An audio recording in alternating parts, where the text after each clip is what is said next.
Hello, my name is Taya Graham, and welcome to the Police Accountability Report. Remember, this show has a single purpose, holding the politically powerful institution of policing accountable. And we achieve this goal not simply by just showing videos of bad cops, but probing the underlying system which makes bad policing possible. Well, what does that mean? Well, perhaps the breaking news we will report on today will help explain this by example. But before I get started, I want you to know that if you have evidence of police misconduct, you can contact me directly at Taya's Baltimore on Facebook and Twitter. And please like, share, and comment on our videos. You know I read your comments and appreciate them. Okay, so today we're sharing a story about a 64-year-old man named Randal Thompson from Denton, Texas, who's been fighting for his freedom for almost 2 years. But it's how he ended up in the grasp of law enforcement that is illustrative of our emphasis on systemic problems with law enforcement. His story begins in Dallas, where he went to a police auction to purchase a car for his son. It's worth noting that police auctions are part of the system we will be examining today. That's because, generally speaking, auctions are one of the places where law enforcement and profit most explicitly intersect. I'm sure most of us are aware of how expansive civil asset forfeiture has become in the US. According to a database assembled by the Washington Post, law enforcement agencies across the country seized roughly $2 billion worth of property, much of it from people who haven't even been convicted of a crime. It's a perfect alignment between criminal justice and profit that raises deep questions about the credibility of the system itself. But I digress. As I was recounting, Thompson attended a police auction to buy a car. He purchased two, and I will let him tell the story of what happened next. I had been going to these police auctions down through the years and just picking up cars for to donate to families that needed a car that didn't have a car. And it was a plumber's truck. It was real beat up. It had a lot of tools in it. We didn't know if we got the cars until the next day, and then you have a few days to get them out.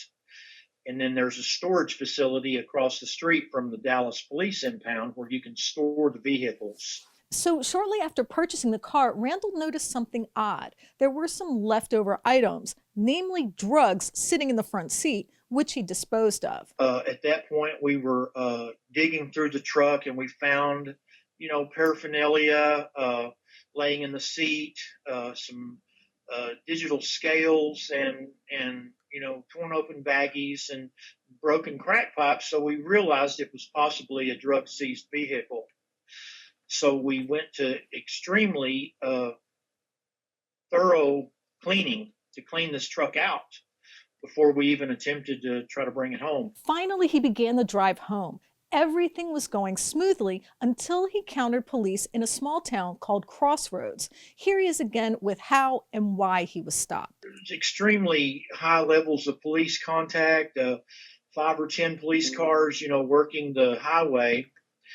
And we came through this one town called Crossroads, Texas. And they had like 5 police cars pulled 5 people on the side of the road. They were flashing lights. And we had to drive through there 5 miles per hour just to get through there safely. And I had noticed someone come in behind me, and then he got over beside me. And at that point, in Texas, you have to give a leeway of at least one lane if a policeman has a car pulled over. You have to slow down and give them an easement of one lane. Well, this guy beside me wouldn't let me over. I had no idea it was a policeman.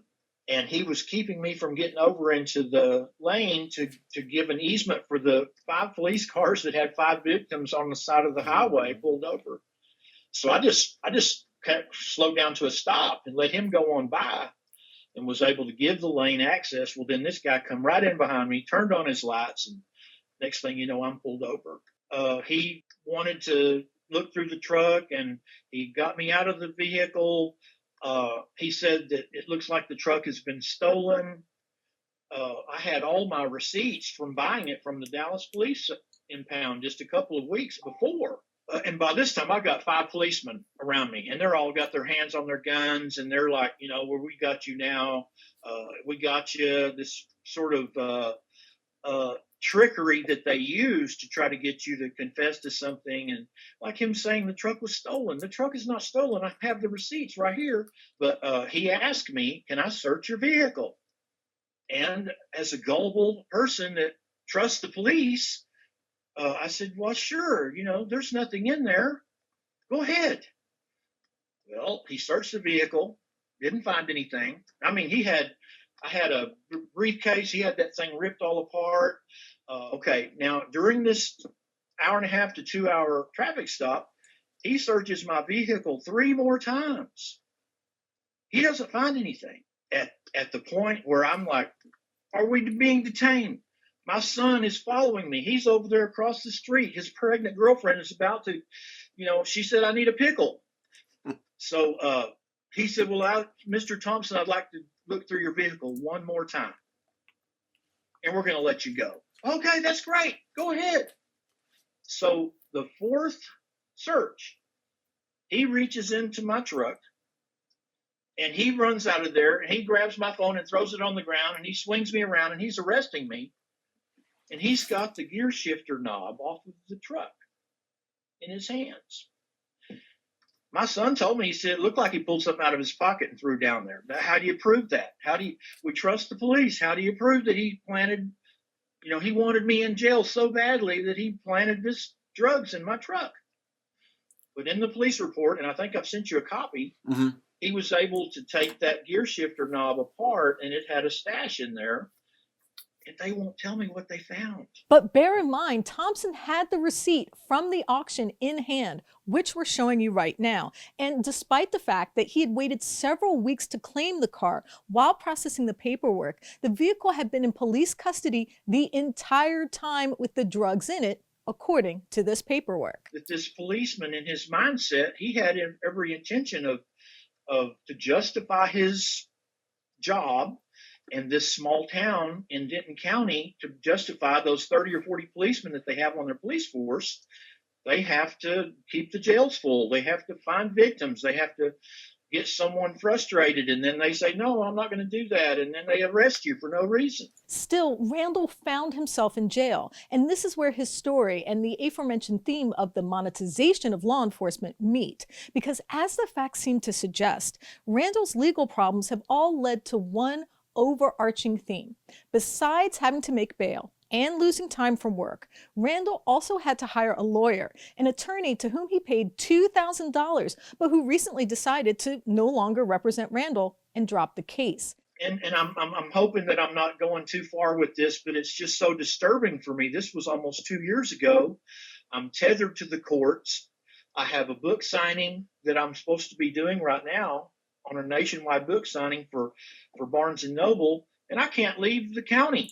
Since then, he's received letters from lawyers offering to represent him for, wait for it, $10,000. Meanwhile, the car he bought was confiscated by police. And while we're talking about what this single encounter with law enforcement is costing Thompson, let's put his so-called crime into perspective.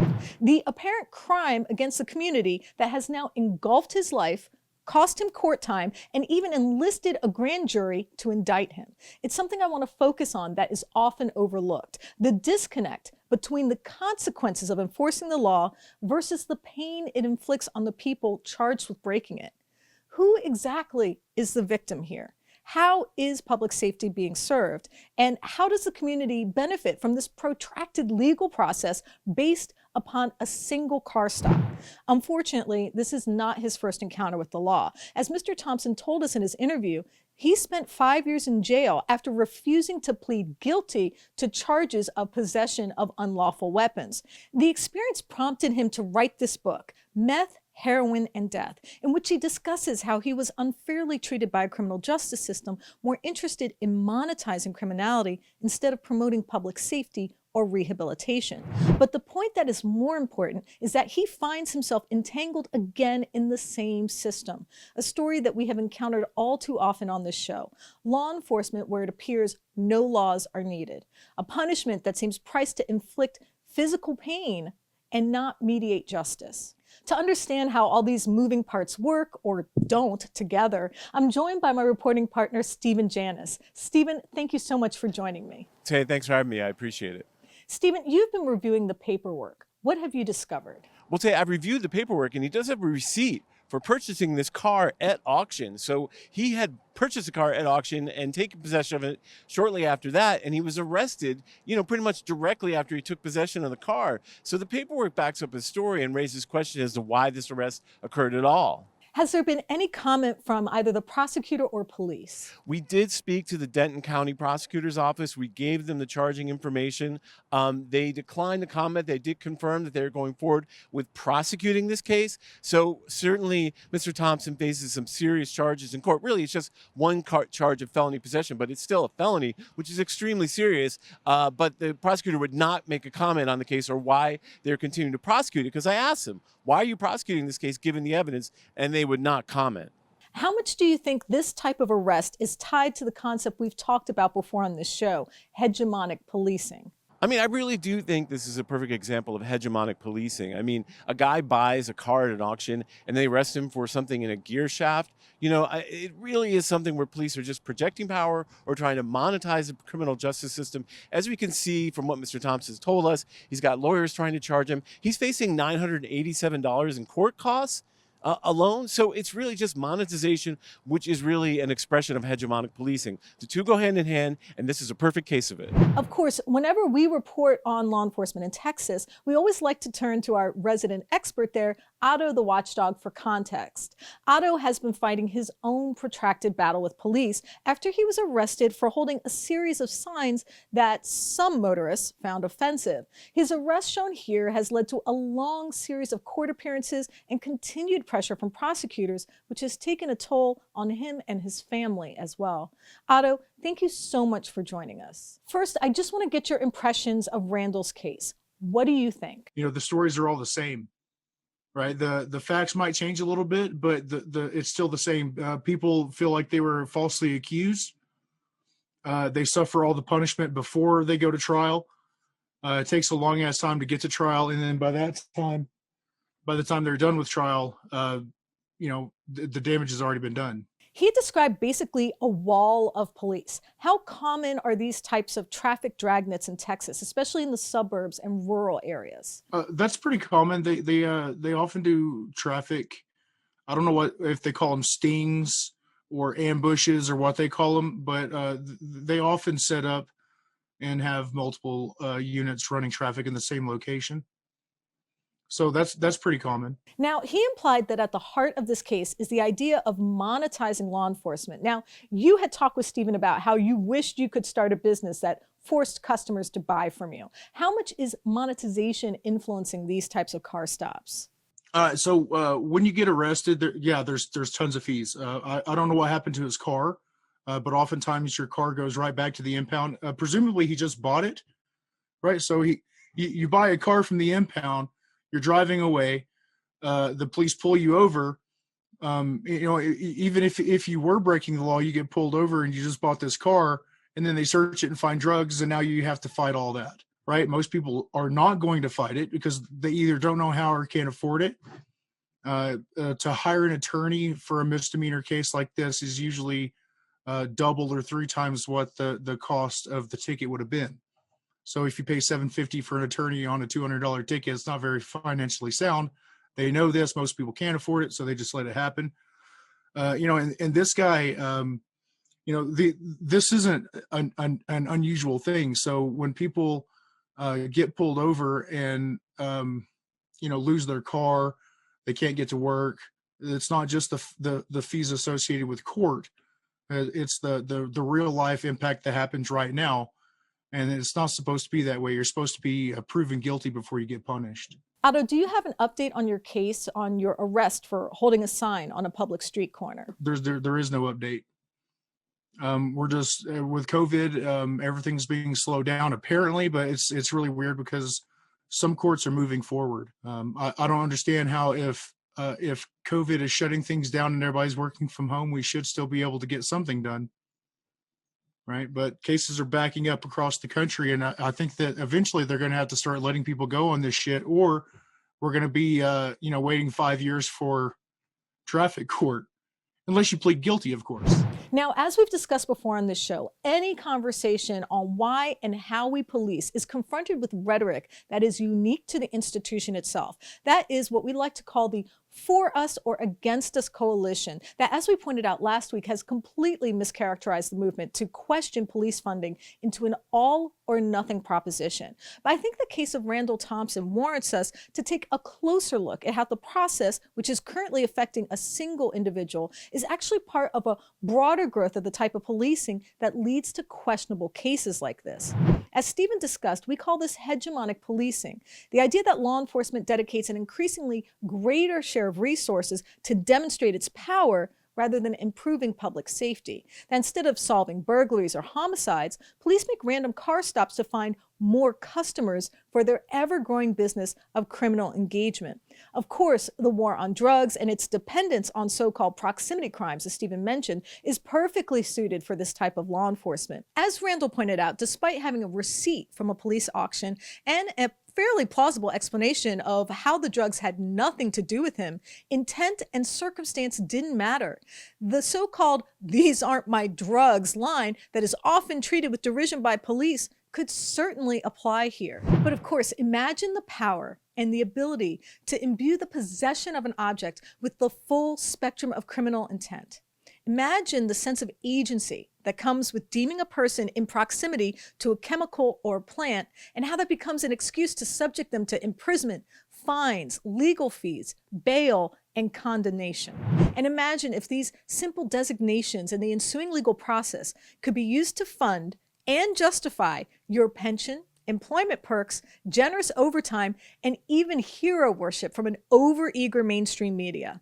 I wonder what a future observer, a person removed by hundreds of years from the so-called justice system, would think of this process of an entire governmental agency that predicates a huge part of its work on denying freedom, confiscating property, and ensuring that the so-called suspect would be excluded from civic participation for the rest of their natural lives, all based on a plant or chemical and the need or desire to alter the mind. A process so objectively destructive, one has to ask the question, who is really committing a crime? Mr. Thompson or the system which refuses to leave him be?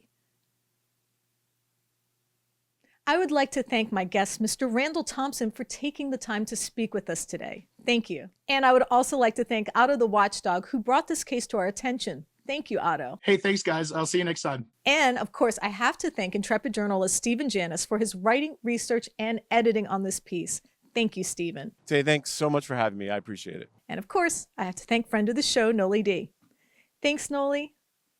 And I want you watching to know that if you have evidence of police misconduct or brutality, please share it with us and we might be able to investigate.